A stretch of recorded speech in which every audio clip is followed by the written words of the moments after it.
Hey guys, what is up? It is me, Pagey, here once again with another video on Superman and Lois, and this is going to be my review for the third episode, episode 3, otherwise entitled The Perks of Not Being a Wallflower. But of course, spoiler alert, if you have not watched it, go away, because we're going to be talking about stuff, so go away, and then come back to this video later on.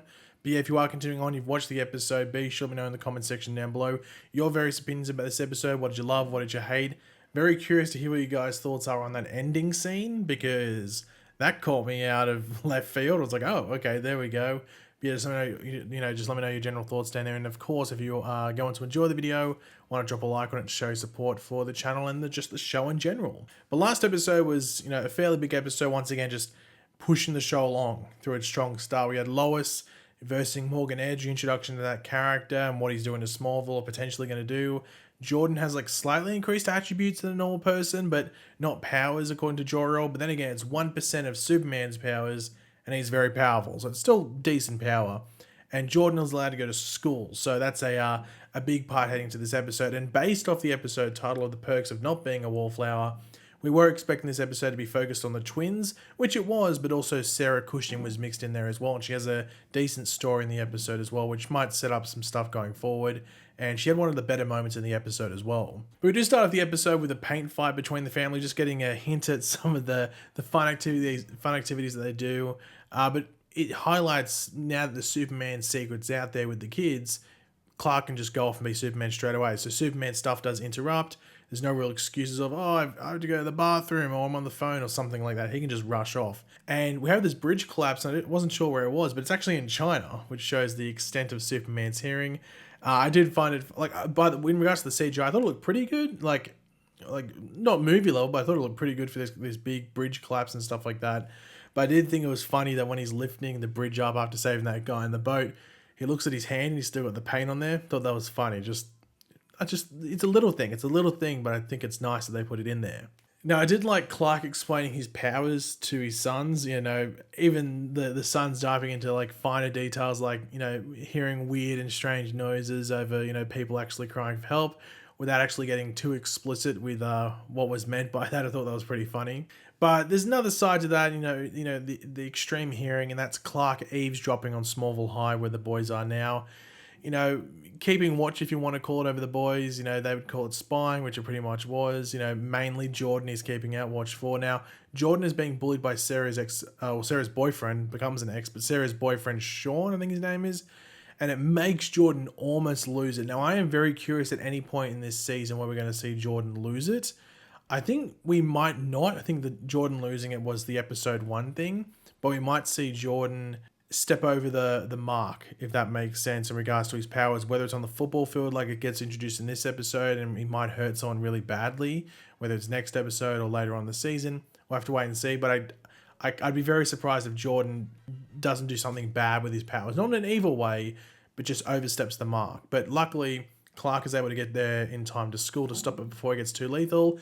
Bit embarrassing that your dad has to step in, but it's better than lasering some guy's face off and getting caught out for it. So yeah, but the boys don't take it well anyway. It's like a breach of privacy, the whole listening in, spying, whatever you want to call it. So they get over it pretty quickly, but it's a bit of an issue that they have to address. Now, I did like the stuff that they were doing with Lois in this episode, setting some stuff up that continues on from last episode with Morgan Edge. But she's getting potential leads on taking down Morgan Edge from residents of other towns that he's been a part of. New Carthage, I think the town's name was. And before, it's led to believe that the source is just unreliable. It's a conspiracy theory, but that sort of changes when that source gets targeted. But speaking of targets, there are eyes on Lois as well throughout this episode, and it leads into Lois's car eventually being set on fire as a bit of a warning signal. But we know Lois, that's not going to stop her. She's going to keep on marching, keep on trucking, keep on driving towards that goal. So they don't know Lois Lane well, do they? Not very well at all.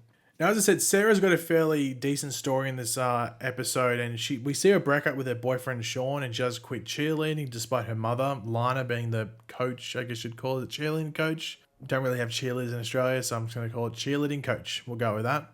But this led into that outburst in the diner when the twins are there as well, and she's just sick of her mother hovering over her, and she even exposes the truth with their family, they're not so perfect, they walk around as if they're, the bee's knees, if you want to use a quote. and that they are so perfect, but in reality they're not. Like their dad's sleeping on the couch, or her dad's sleeping on the couch. It's a dysfunctional family in regards to the actual household and stuff, which reflects a lot of families. Like that isn't just like, oh, there's like one in a million there.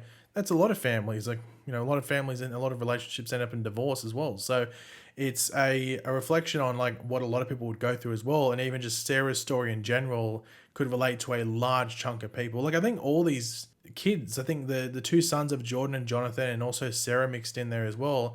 I think a lot of people that watch the show are either going through something similar right now if you are in those teenage years, or even if you're mid-20s, your 30s, even in your 50s or 60s, you might have related to going through something very similar to this in at least one aspect of whatever these kids are going through. So like there's elements here where I feel like I remember going through that or something similar. I know someone that went through something like that.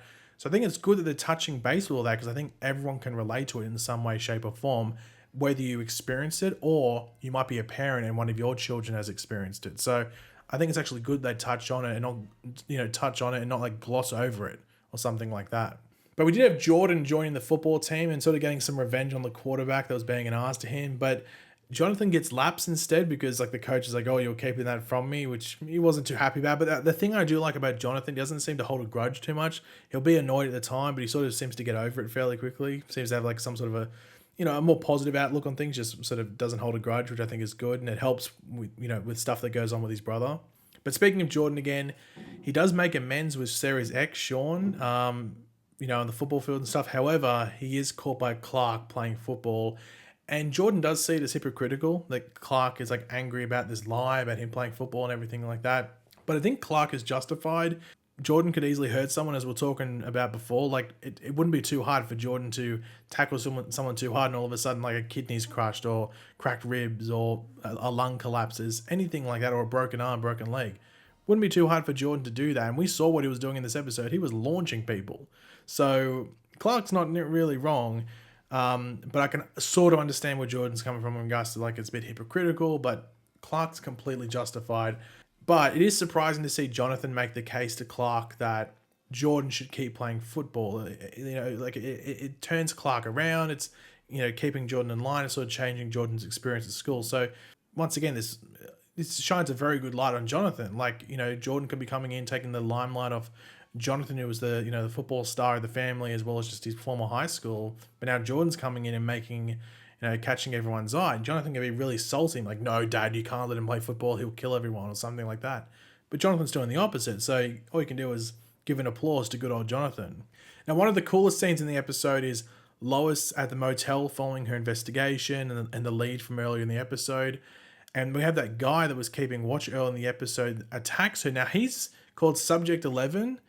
And he's meant to, like, I do wonder if there's going to be more versions of that. So in the comics, there's a guy called Subject 19 who's like this alien, and we see that this guy is super powered. So I do wonder if there's going to be like a Subject 12, 13, 14, 15 or something like that, and they are just people that Morgan Edge has on the payroll. And it might lead up to that bigger alien version from the comics. I have to wait and see. But regardless, it's a super powered being going after Lois, and there is an epic fight scene between Superman and this other being in like slow motion in certain cases and stuff. It was filmed really interesting. I did like the speed ping pong with the guy in midair. So like the villain was in the like sort of in the air or something like that, and Superman's punching in and then using his super speed to go to the other side and punch him again. I thought that was really, really cool.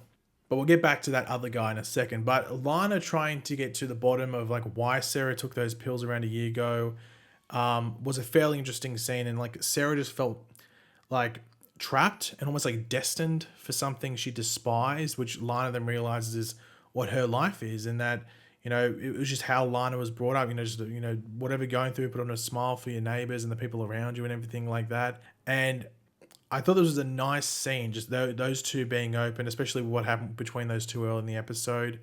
And I am interested to see where the story with Lana goes this season, because there's obviously issues with the relationship between Lana and Kyle, and how does that affect Sarah and everything going forward. And Lana's like a big, you know, a fairly big character in the Superman mythology. So I think it's important that there is some focus on her and that we care about her character as well. And I think the actress is doing a good job as well. So I'm intrigued to see where that goes later into the season. We're only on episode 3, so there's still a good chunk of the season to go.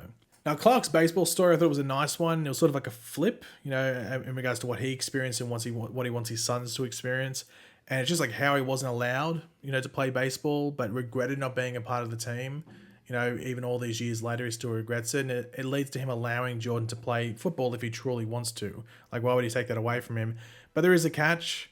Clark is now a part of the coaching staff, which I think is needed. I think it's not just him attending games on the weekend or whenever the games are on. He sort of has to be there most of the time. And also, Clark doesn't have a job. Like, Clark isn't working. So why not go, be on the coaching staff? He can do stuff on the farm. And then whenever football practice is on, he can be the assistant coach. So I think it works. And, you can keep a watch out on the boys. But the big ending is we see that the right-hand woman who's been working with Morgan Edge, we see her last episode in like The Office and everything like that. We find out that she's Kryptonian, or is she like one of this, like these experiments similar to the guy that Superman fought earlier in the episode? I guess that's something we'll have to wait and find out. We could just look at it and say that she's a Kryptonian, but she has heat vision and she kills the guy that tried to take out Lois and that Superman fought earlier in the episode, takes him out completely. So where does that lead? Like, I'm very curious to see what that is. Like, is she actually like an evil Kryptonian, or maybe, I don't know, is she from... I don't think she'd be from like the other Earth, like that Captain Luthor's from. He's not even in this episode, but I guess they give some space between that. So I wonder if she's an experiment or maybe like a rogue Kryptonian. I don't know. Let's see where that goes, because it sets up some mystery, and we all love a bit of mystery. But overall, I thought this episode was really good for some character development, especially with the younger cast, and even just progressing the Lois story as well. Like, and we still got two cool Superman action scenes. Like, if you looked at this episode in the back, like as on face value, you wouldn't say it was a very action oriented episode, but we got two pretty cool Superman scenes. So yeah, I'm happy with that. So I enjoyed this episode, and what it did with the characters and everything. We've only got 2 more episodes until the show goes on the hiatus for a bit. I think it's gone for about 2 months, I think, roughly. So let's hope those 2 episodes are good. And I trust that they will be, but I'm excited to see how they go. But thanks for watching, guys. Hopefully you enjoyed the video. If you did, it'd be awesome if you could drop a like on it to show support. Let me know in the comments section down below your various opinions on this episode. You love it, you hate it. Let me know all your thoughts and theories and opinions down there in the comments. Who do you think that woman is? Is she Kryptonian? Is she an experiment? Let me know. And of course, if you are new to the channel, make sure to subscribe. And yeah, I'll catch you guys later. Goodbye.